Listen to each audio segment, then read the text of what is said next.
Chers internautes, bonjour et bienvenue à ce dimanche et à notre troisième jour de week-end d'emphase spirituelle. Nous faisons passer des moments bénis avec tous les intervenants, nous faisons chanter ensemble, nous faisons prier ensemble et nous faisons étudier la parole de Dieu ensemble. Aujourd'hui, nous pouvons faire pareil et nous commençons avec notre 7e session. Et pour commencer la 7e session-là et pour commencer cette journée de dimanche, je vous demande avec vous de nous conduire dans un moment de praise and worship. Bonjour à tous. L'Apocalypse 14, verset 7 nous dit « Il disait d'une voix forte, « Craignez Dieu et donnez-lui gloire, car l'heure de son jugement est venue, et adorez celui qui a fait le ciel et la terre, et la mer et les sources d'eau. Louons, adorons notre Dieu, notre Créateur. » Avec ce chant qui nous dit « Dieu Tout-Puissant ».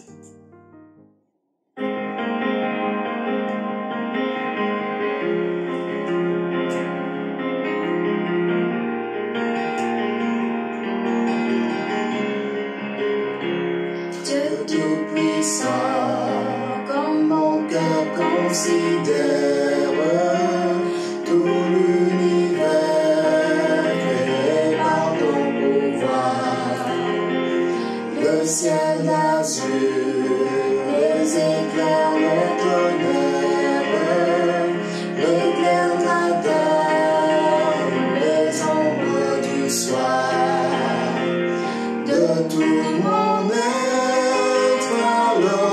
le chant, Dieu Tout-Puissant, que tu es grand.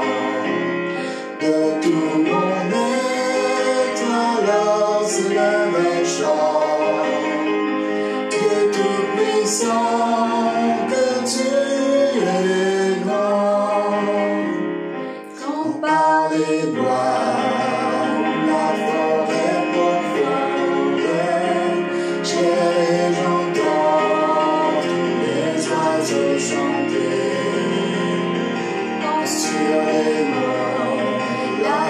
avec son monde, niveaux et fils, son chant doux et léger.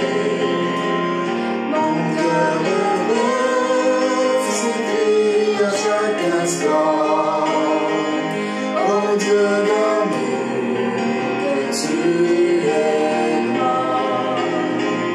Mon cœur heureux s'écrie à chaque instant, ô Dieu d'amour, que tu es grand.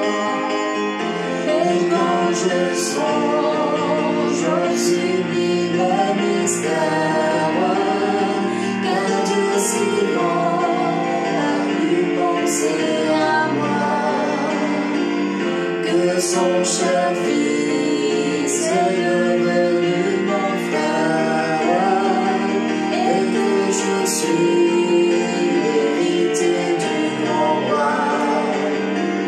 Alors mon cœur dit la nuit le jour, que tu es bon, ô Dieu d'amour. Alors mon cœur dit la nuit le jour, que tu es bon, ô Dieu d'amour, que tu es bon, ô Dieu d'amour.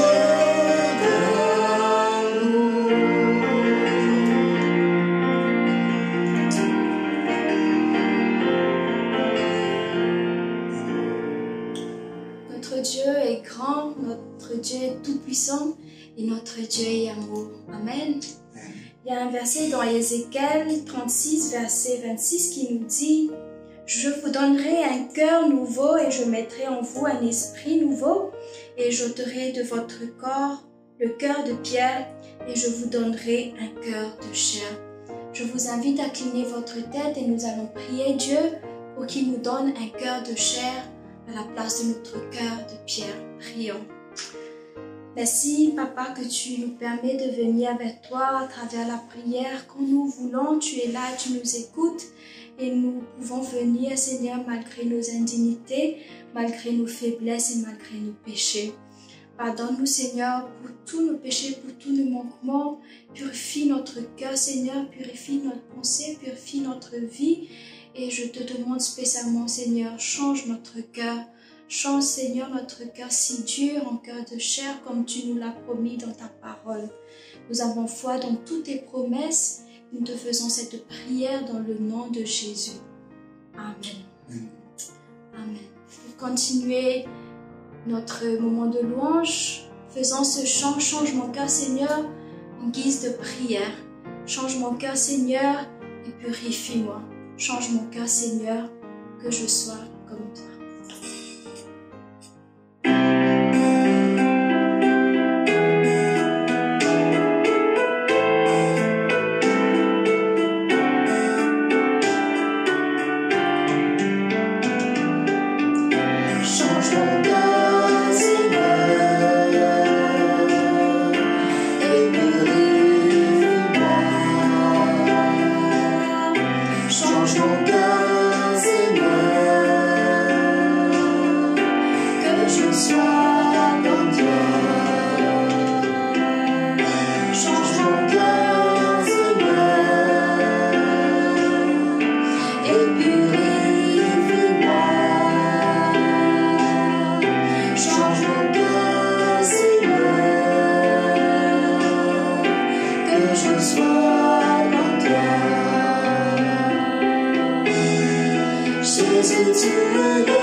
Nous avons des questions, nous avons des doutes, mais la parole de Dieu nous donne des promesses. Et une de ces promesses se trouve dans Matthieu 6, verset 33, qui nous dit « Cherchez premièrement le royaume et la justice de Dieu, et toutes ces choses vous seront données par-dessus. Ne vous inquiétez donc pas du lendemain, car le lendemain aura soin de lui-même. À chaque jour suffit sa peine. » Chantons ensemble ce chant qui nous dit « Cherchez d'abord le royaume de Dieu et sa justice. »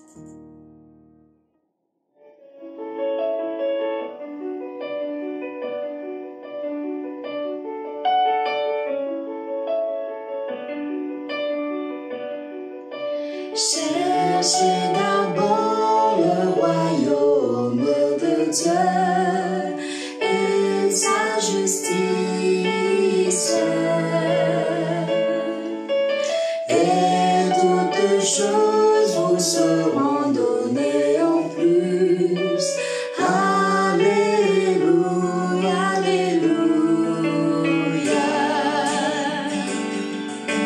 Alléluia.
prier ensemble. Papa qui est dans les ciels, nous disons merci pour l'occasion qui te fait de nous aujourd'hui, louer toi. Ce dimanche de joie et de bénédiction qui te fait de nous, que nous sommes capables de revenir vers toi, que nous sommes capables d'écouter ta parole, de prendre les bénédictions qui te fait réserver pour nous, et surtout que nous sommes capables d'élever ton nom, louer toi. Parce qu'il Père, c'est pour ça que nous sommes créés, et te fait de nous la possibilité de te louer, te fait mettre ton nom dans nos bouche afin qu'il nous capable d'élever. Bénis-nous en ce moment et bénis la personne qui pour continuer cette session et qui pour donner nous la parole de Dieu. Nous te prions en ce moment dans le nom de Jésus. Amen. Justement, la personne qui prend la parole aujourd'hui, la personne qui a la charge de nous donner la bénédiction de Dieu, c'est le présentateur, donc le pasteur Ainsley Gangadou. Le pasteur Ainsley Gangadou est un tenant d'un master, il prépare actuellement donc ce doctorat. Le pasteur a été dans divers domaines dans sa vie, dans le ministère, en tant que pasteur, administrateur et aussi responsable de département. Et pour être finalement actuellement lecturer à Avondale University en Australie. Et aujourd'hui, il peut parler de nous au sujet du thème « Serve », qui est le S composant le mot « arise ».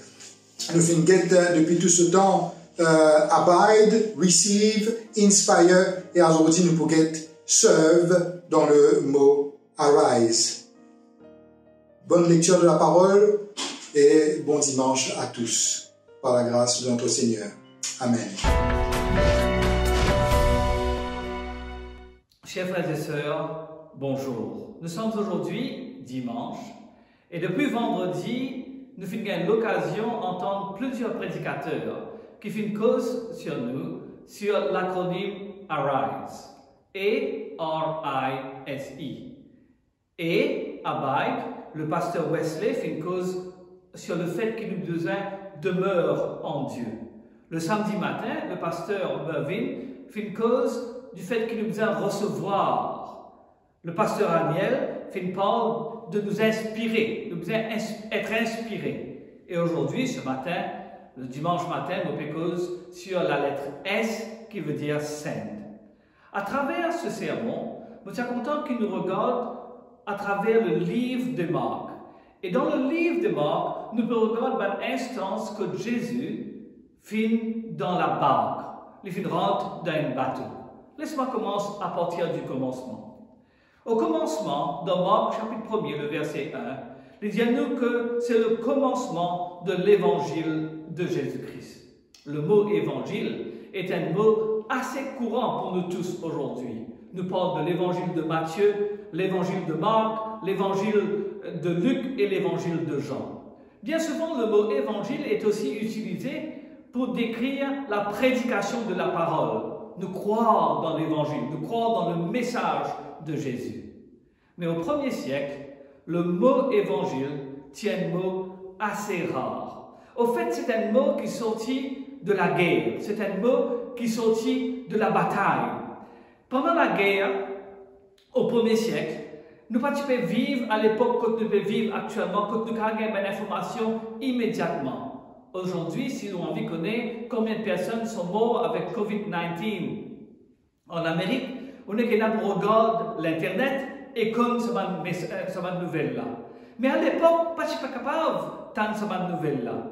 Et donc, le mot évangile était un mot qui est utilisé pour quelqu'un qui galope depuis la bataille jusqu'à une ville et village pour dire ce qui peut arriver. Et si le premier mot qu'il utilisait, c'est le mot évangile, ben du monde connaît qu'il nous peut gagner la bataille. Ben village connaît qu'il nous peut gagner la bataille. Le plus fameux coureur qui fait une galoper, il appelle Philippides et il fait une galope 42,6 km de la bataille de Marathon vers Athènes pour dire à un Athénien qu'il nous peut gagner la guerre.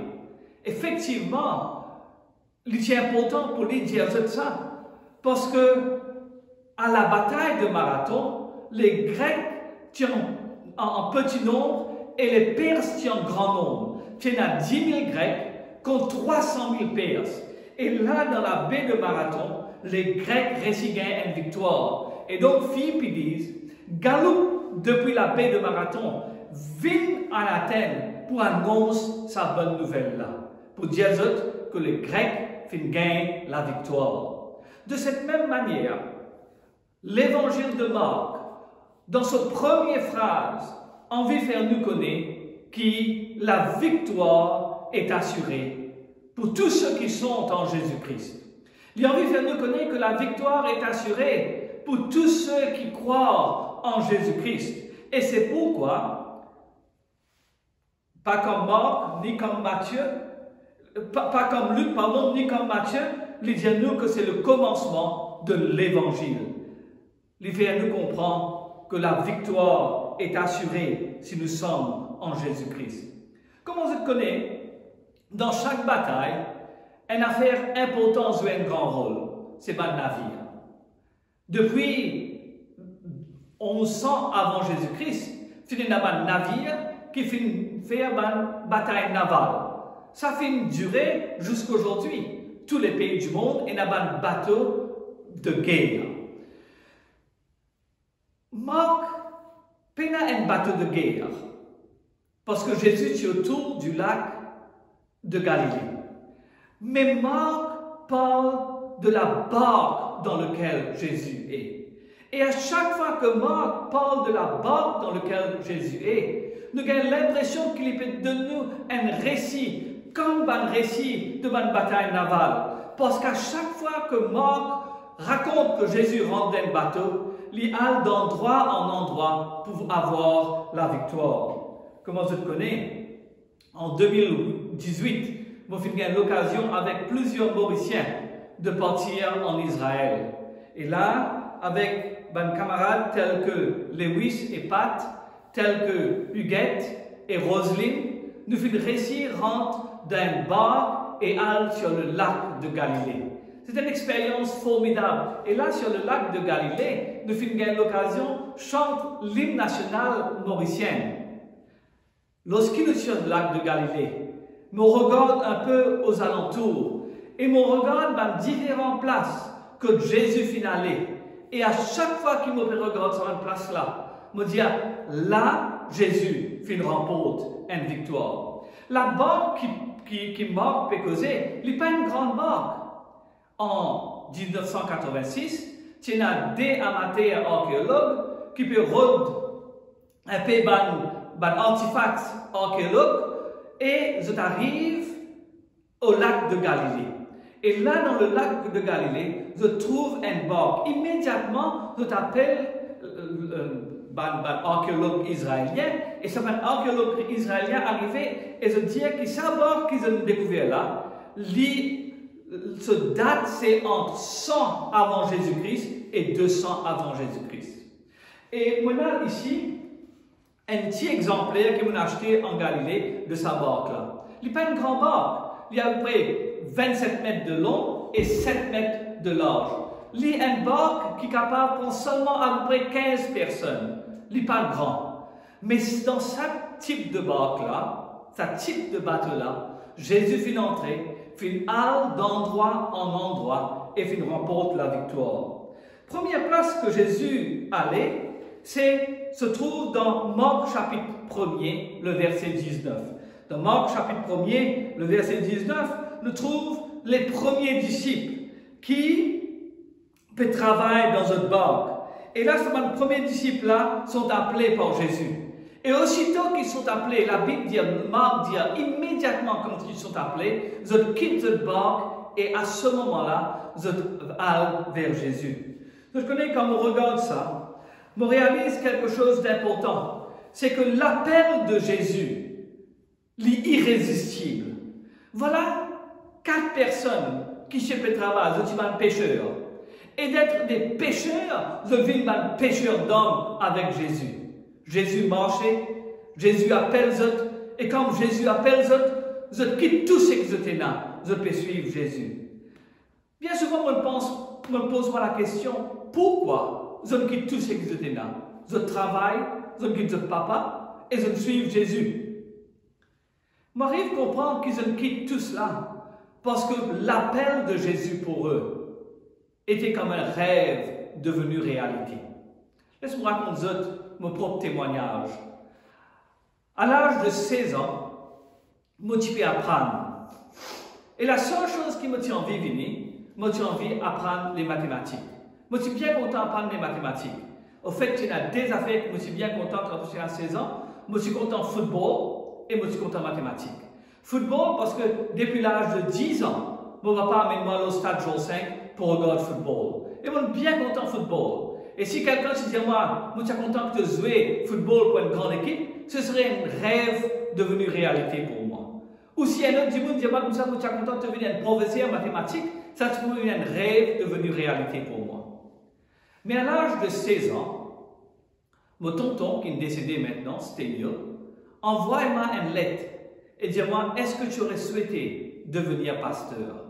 Quand il envoie-moi cette lettre, demande-moi si vous souhaitez devenir pasteur, tout a fait changer dans ma vie. C'est comme si on tente l'appel de Dieu. Et comme on tente l'appel de Dieu pour devenir pasteur, pour moi, n'importe quelle autre chose, une vie éphémère. Et la réalité de devenir pasteur devient alors un rêve devenu réalité pour moi. Et avoir l'appel de Dieu fait quelque chose de formidable, de vraiment très beau pour moi. Et donc, je comprends ces disciples. Je comprends eux très bien parce que ma disciple-là, je entends parler du royaume de Dieu. Je entends parler que le royaume de Dieu est venu. Et voilà que vient Jésus. Et Jésus dit à eux comme ça, viens, suis-moi, je ferai de vous des pécheurs d'hommes. Je ne sais pas si tu penses qu'ils ont trouvé une bonne disciple de Jésus. Tu vas penser qu'ils ont fini la vie comme pécheurs. Mais voilà maintenant qu'ils ont appelé à suivre Jésus et devenir disciples dans le royaume de Dieu. Donc, premier incident avec le bateau, la barque de Jésus, nous trouve que l'appel de Jésus est irrésistible. Deuxième incident, nous retrouvons ça dans Marc chapitre 3, le verset 9. Dans Marc chapitre 3, le verset 9, et nous retrouvons ça encore dans Marc chapitre 4, le verset 1er, Jésus peut prêcher. Et alors que Jésus peut prêcher, la foule grandit. La foule devient tellement grande que Jésus rentre dans la barque et là, il commence à prêcher. Lorsqu'il rentre dans la barque et il commence à prêcher, il donne le message du semeur qui sort pour semer. Vous connaissez cette parabole bien. Cette parabole a été racontée par les 4 évangiles. Puisque cette parabole a été racontée par les 4 évangiles, nous connaissons une chose certaine. C'est que les premiers chrétiens, contents, racontent l'histoire de la parabole du semeur. L'histoire de la parabole du semeur, c'est une histoire que ma disciple peut tenir à cœur. Mais c'est une histoire qui enseigne nous beaucoup sur le discipleship. Le semeur va pour semer, il sème dans différents endroits, et nous connaissons qu'arrivé, les oiseaux viennent manger, les épines toufflées, et n'a pas de racine, pas capable d'aller plus loin. Mais il y en a un qui apporte le bon fruit. Et là, dans la parabole du semeur, Jésus fait nous comprendre que non seulement il y a la graine qui tombe dans la bonne terre et qui pourra apporter une bonne semence, mais il fait nous aussi comprendre que sa semence-là, il y a une semence miraculeuse. Parce que comme vous le connaissez, quand nous plantons, bien souvent nous récoltons. Et nous, pour chaque plante qui nous met en terre, nous sommes capables de gagner 4, 5 les autres choses. Mais ici, il est cause de 60, il est cause de 100. Il est cause d'une récolte miraculeuse. Et là encore, de la barque que Jésus peut prêcher, il peut dire à une personne, il peut raconter à cette personne-là, que lorsque la parole de Dieu, qui peut enseigner la bonne nouvelle de Jésus-Christ, pour aller à travers le monde, pour un miracle, parce que là, nous remarquons que la prédication de Jésus est irrésistible. Premièrement, l'appel de Jésus est irrésistible. Deuxièmement, la prédication de l'évangile de Jésus est irrésistible. Troisième place que nous trouve Jésus dans une barque, c'est dans Marc le chapitre 4, le verset 36. Dans Marc, le chapitre 4, le verset 36, nous dit à nous, quand les filles renvoient la foule, tout le monde disciple rentre dans le bateau, dans la barque, et les installe au milieu du lac. Au milieu du lac s'élève un grand tourbillon, et de l'eau remplissait la barque. Deux choses que le texte dit à nous. Premièrement, les filles nous comprennent que finalement un grand tourbillon. Vous connaissez, lorsqu'il me sur le lac de Galilée, je regarde autour de moi et autour de moi, nous sommes capables de trouver la terre ferme. Donc le lac de Galilée n'est pas un vraiment grand lac. Il n'est pas un lac monstrueux comme nous avons dans certaines parties du monde. Il est un lac assez petit.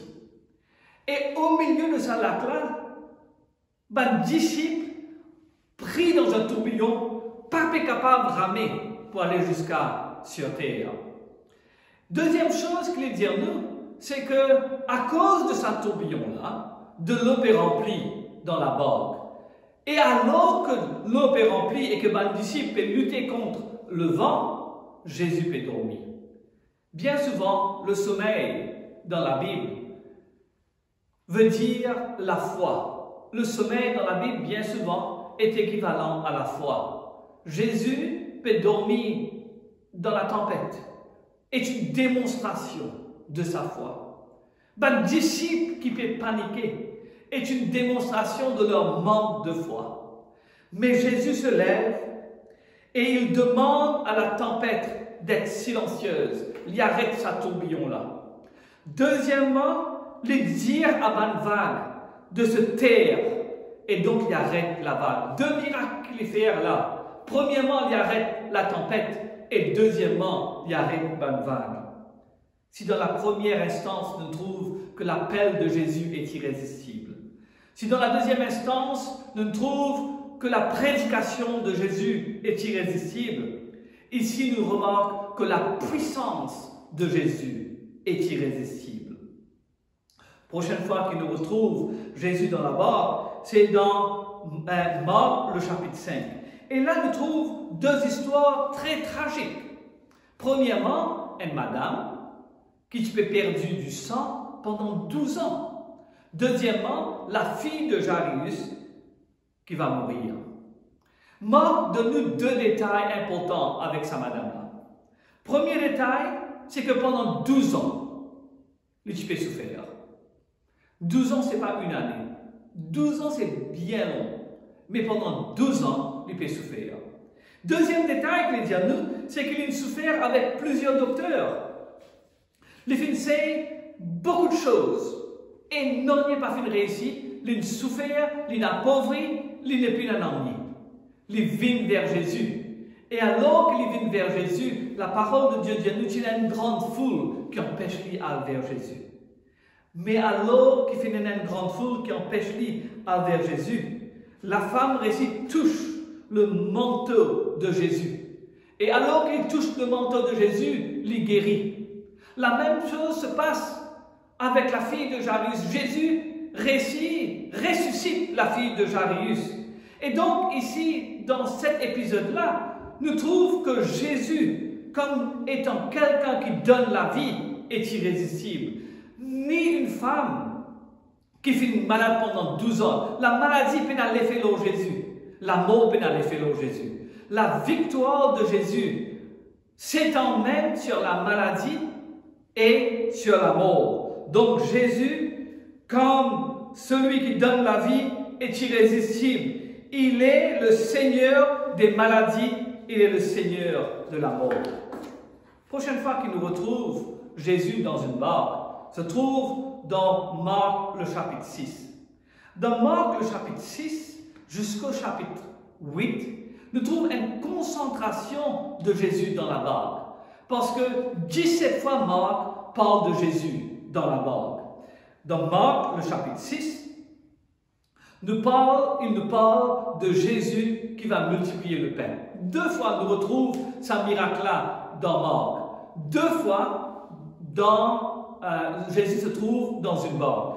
Une fois, Jésus multiplie le pain pour 5000 personnes. L'autre fois, il multiplie le pain pour 4000 4000 hommes. L'histoire de la multiplication des pains pour les 5000 hommes se trouve dans les 4 évangiles. Encore une fois, si ça se trouve dans les 4 évangiles, ça veut dire que c'est une histoire qui m'a le premier chrétien si content raconter. Et tellement de s'y raconter, tous les 4 évangiles mettent ça dans ce livre. Donc, une histoire que le chrétien si content raconter, une histoire qui se trouve dans les 4 évangiles, commence par Jésus qui est ému de compassion. Jésus est ému de compassion parce que la foule finit suivre lui. Et quand la foule finit suivre lui, ils n'ont pas fini de manger, ils ont fini d'écouter lui pendant 3 jours. Et après cela, lui demande à son disciple de les donner à manger. Et là, le disciple vient dire comme ça, mais Jésus, si nous avons 200 deniers, nous ne pouvons pas nous à manger. Parce que 200 deniers représentent 200 jours de travail. Et la foule était tellement grande que 200 jours de travail, pas assez pour capable de nous autres à manger. Le texte fait à nous comprendre 3 choses. Première chose, c'est que Jésus multipliait le pain et tout le monde s'y rassasié. Vous savez, aujourd'hui, nous vivons dans un monde que nous mangeons à nous faim. Tout le monde, nous sommes capables de gagner notre pain quotidien. Nous sommes capables de gagner quelque chose pour accompagner ça du pain là. Nous gagnons, bien souvent, si vous êtes à Maurice, nous sommes capables de gagner du riz pour manger. Dans le monde du 1er siècle, bien souvent, du monde ne mange à cette faim. Très souvent, du monde n'a pas fait un sacrifice, l'eau manger. Et donc, le texte nous dit que Jésus finit faire un miracle, que tout le monde finit rassasié. Ils mangent plus qu'ils sont capables de manger. Deuxième chose, il ramasse 12 paniers. Un pêcheur, tu prenais un panier dans un bateau. Et ce panier-là, tu l'as pour ramasser un poisson. Et quand on trouve l'abondance que Jésus fit donner, on trouve le moyen, par l'ordre de Jésus, de ramasser 12 paniers. Troisième chose qu'il dit à nous, qu'il y a une grande foule, 5000 personnes, 5000 hommes. Ça veut dire que peut-être qu'il y a à peu près 15 000 du monde qui écoutent Jésus. Jésus, en ce jour, devient la personne qui pourvoit de manière irrésistible. Jésus pourvoit de manière irrésistible. Quand il pourvoit au-delà de ce qu'il est capable même imaginer. Donc, nous trouvons que Jésus, son appel, c'est irrésistible. La prédication de la parole de Jésus, l'irrésistible. Nous remarquons aussi que Jésus apporte une paix. Cette paix, c'est irrésistible. Son pouvoir est irrésistible. Jésus, quand il donne la vie, il est irrésistible. Et maintenant, nous trouvons Jésus quand il pourvoit, lui aussi, irrésistible. Tout de suite après, l'histoire des multiplications des pains nous trouve un disciple dans un bateau. Et là, encore une fois, je prie dans un tourbillon. Jésus n'est pas avec eux. Mais Jésus va marcher sur les eaux et pour aller vers eux. Lorsque Jésus marche sur les eaux, une fois de plus, il calme la tempête. Et là, on trouve un autre aspect de Jésus, que Jésus est celui qui protège. La protection de Jésus est irrésistible. Mes amis, nous continuons avec les endroits que Jésus finit dans le bateau. Et nous arrivons avec un dernier endroit. Ce dernier endroit se trouve avec les pharisiens. Jésus entre dans un bateau. Quand il rentre dans le bateau, dans Marc le chapitre 8, il rentre dans le bateau, il y a dans l'autre côté, et là-bas, un pharisien rencontre lui. Lorsque un pharisien rencontre lui, je demande lui de faire un signe venant de Dieu. Je demande de faire un signe venant de Dieu, pas parce qu'ils ont envie de croire, pas parce qu'ils ont envie d'écouter la parole de Dieu, pas parce qu'ils ont envie d'être à l'entente de Jésus-Christ, mais je demande un signe venant de Dieu. Marc dit à nous, dans Marc chapitre 8, le verset 11, pour éprouver Jésus. Le mot éprouver ici nous retrouvons encore dans Marc chapitre 1er, quand Satan finirod éprouve Jésus, quand Satan finissait tente Jésus. Donc les pharisiens ici, tu peux faire le même travail que Satan tu peux faire dans le désert. Et dans cette instance de la barque, quand Jésus est sorti de la barque, au lieu que Jésus tombe dans la tentation, Jésus résiste cette tentation. Jésus refuse de faire un signe sorti du ciel. Et Jésus attaque les pharisiens parce qu'ils ne peuvent pas croire dans sa parole. Dans Marc, le chapitre 8, quand nous trouvons l'instance de Jésus, nous trouvons que le discernement de Jésus est irrésistible. Donc voilà quelques petites choses que nous trouvons quand nous regardons la barque, Jésus dans la barque. Nous trouvons qu'à chaque fois, Jésus peut remporter la victoire. L'appel de Jésus est irrésistible. La prédication de Jésus-Christ est irrésistible. Le pouvoir de Jésus-Christ d'apporter la paix dans le tourbillon est irrésistible. Jésus lit la personne qui donne la vie, lit la personne qui guérit les malades. Et là, il est irrésistible. Jésus pouvoir d'une manière irrésistible. Jésus protège d'une manière irrésistible.